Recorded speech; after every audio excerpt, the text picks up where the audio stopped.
Hey, this is Steve from Bible Crossroads, and today I wanted to take a little bit of extra time and talk about our state as a nation. And I think it's important to not forget who we are as a nation and the things that the commonality that we have that bind us together. And that has to do with our history. If you look back at like the Declaration of Independence, for example, it says, "We hold these truths to be self-evident, that all men are created equal, that they are endowed by their Creator with certain unalienable rights, that among these are life, liberty, and the pursuit of happiness." And this certain idea that we are all created equal brings us into one human race. There isn't different races. There's different ethnicity groups, but there is really only one human race, the human race. And we have different ethnicity groups that we should actually appreciate one another. Now, I've come from a background, military background, and my family, both my grandfathers served in World War I, one in the Army, one in the Navy. My mom and dad both served in World War II. In fact, that's where they met. My eldest brother served during Vietnam in the Air Force, and I served in the Army for 24 years as an instructor pilot for helicopters.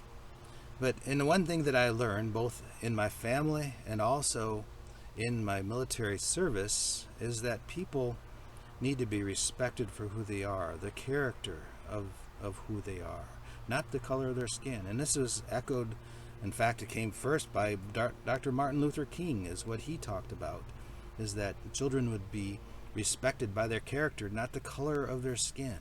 And I think this is comes right from the fact that we are all created equal as human beings on this planet, that we can respect each other because of who we are, not necessarily dividing ourselves up like this. And I think it's hurtful when people say, "I'm of this race and you're of that race and my race is better than your race." It's like, well, actually, no, we're all created equal. And that is a basis of who we are. And that's even read into the First Amendment in the Bill of Rights. It says, "Congress shall make no law respecting the establishment of religion nor prohibiting the free exercise thereof."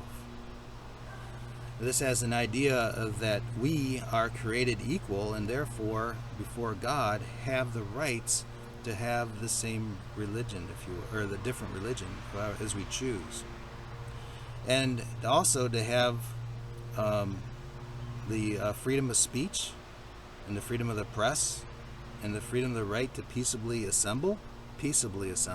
And as soon as you are unpeaceable and you start burning people's stuff up, that is unpeaceable, and that is exceeding your First Amendment right, and that should be stopped by the governing authorities. And we also have the right to petition the government for redress or grievances. So when we have grievances, we have the right to come before our government, and we should do that peaceably. And as soon as it becomes unpeaceable, we are exceeding our First Amendment rights, and the governing authorities, the mayors and the governors, should stop it. But anyways, back to the original idea. Let's not forget who we are. We are created with certain unalienable rights, and these rights come from God, and it's echoed in our Constitution. And you can see guys like the Baptist leader Isaac Beckus says God is to be obeyed rather than any man, and he was instrumental as he spoke with McMaddison as they went and they formed the Bill of Rights. It was this understanding that God is sovereign. And even Madison, in his address of the memorial and remonstrance against religious assessments in 1785, he said, "It is precedent, both in order, time, and in degree of obligation, to the claims of civil society. Thus, everyone who joins a civil society must do it with a saving of his allegiance to the universal sovereign." Why? Because we are created with certain unalienable rights. It comes from God, and these rights are portrayed into the Constitution. And as far as civil authorities, even the Bible addresses this, and Paul is talking to the Romans of all people, who the Romans were actually killing Christians, and this is what he says to them. He says, "Every person is to be subjection to the governing authorities." This is Romans 13, verses 1 through 5. For there is no authority except from God, and those which exist are established by God. Therefore, whoever resists authority has opposed the ordinances of God, and they who have opposed receive condemnation upon themselves. For rulers are not a cause of fear for good behavior, but for evil. Do you want to have no fear of authority? Do what is good, and you will have praise from the same.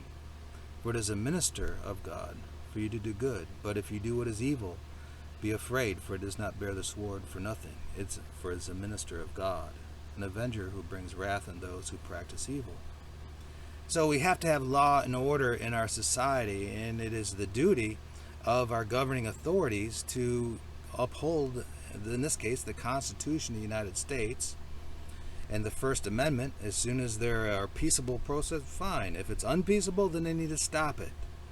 And the idea that these governors and mayors are allowing these unpeaceable protests to exist is actually they're acting out against the Constitution of the United States.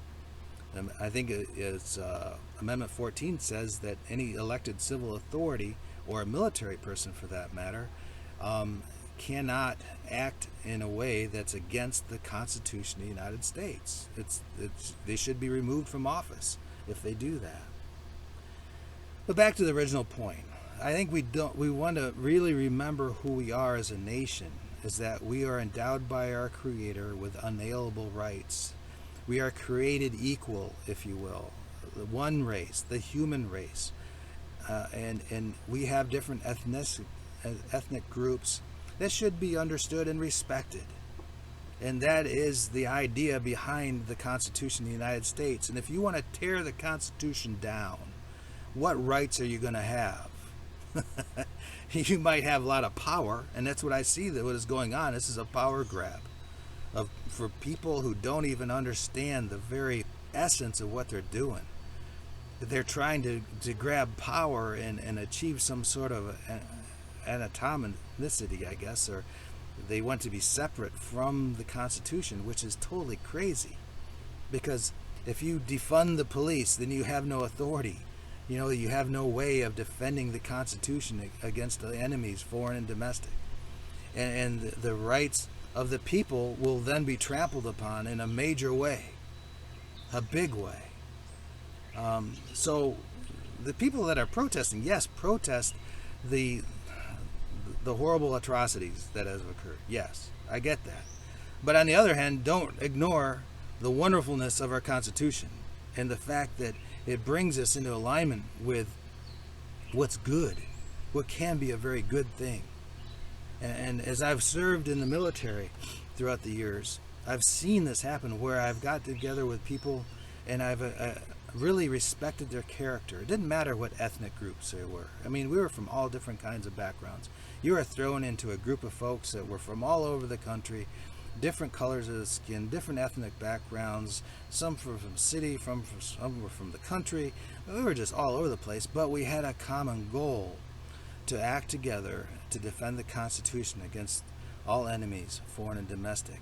And I think the police are of the same mindset, and that's what they do.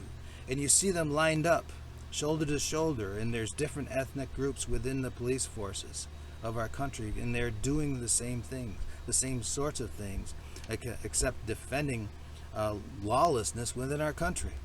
And they need to be backed up. They certainly do. This idea of defunding the police is absolute insanity. What are you thinking? You are throwing the Constitution away.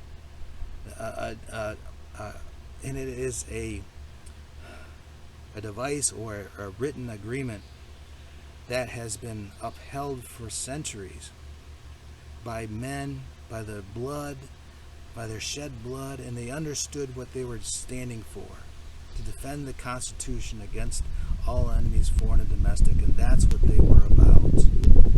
We need to stand together and understand who we are as a country, and understand that we are created equal.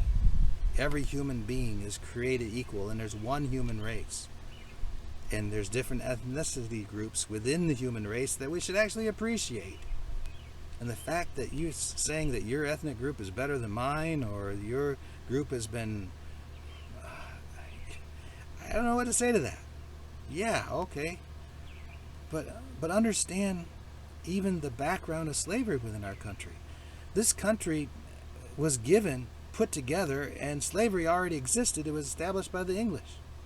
We were English colonies that came together, and slavery was a part of our colonies. Some parts have it, some parts didn't. And then the Civil War, which had a huge shedding of blood to make that happen, gave you the rights, and it recognized the rights that were all created equal. That was the whole point. And it brought about justice. And now they even want to tear down this emancipation statue in Washington, D.C. I mean, are you crazy? Have you totally forgotten everything which we are about? Anyways, we are created equal. And the government has the duty to maintain authority and law of the land. We have to be able to do that within our country. And when people act outside of the law, they should be punished, because if you don't, it will promote more lawlessness. That is just the way it is. So I think that the point I wanted to get at is we're all created equal. And that is the basis of our understanding. And the First Amendment right that we have that gives us the right to speak out against our government is because we are all created equal. This government is of the people, for the people, and by the people. We are put together because people, this is what the government is about. But when you say that my race is better than your race, and you need to give us this or give us that because I'm offended, you're missing the whole point. We are of the human race. We've been created equal. And if you want to make it unequal, then that's a problem. We need to fight for equality within the ethnic groups, and that is true, and I get that. And part of this, the thing that's getting kind of thrown into this, is there's something behind this movement that is creating anarchy, that I believe is trying to overthrow the Constitution of the United States, and that's not good. I don't exactly understand it, but I just don't get it. I really don't. But I do understand different people from different ethnic groups working together. And that's what I've seen in the military. That's what I see our police doing. And that should be a model for the rest of society. That we understand that we are created equal. And we move together. We do things together for the goodness of all. And we respect each other because of that. And for people who can't do that, can't move beyond that, they're the ones that have problems. It's not about the color of your skin. It's about the attitudes that you have towards one another. In reality, that's what I believe it is.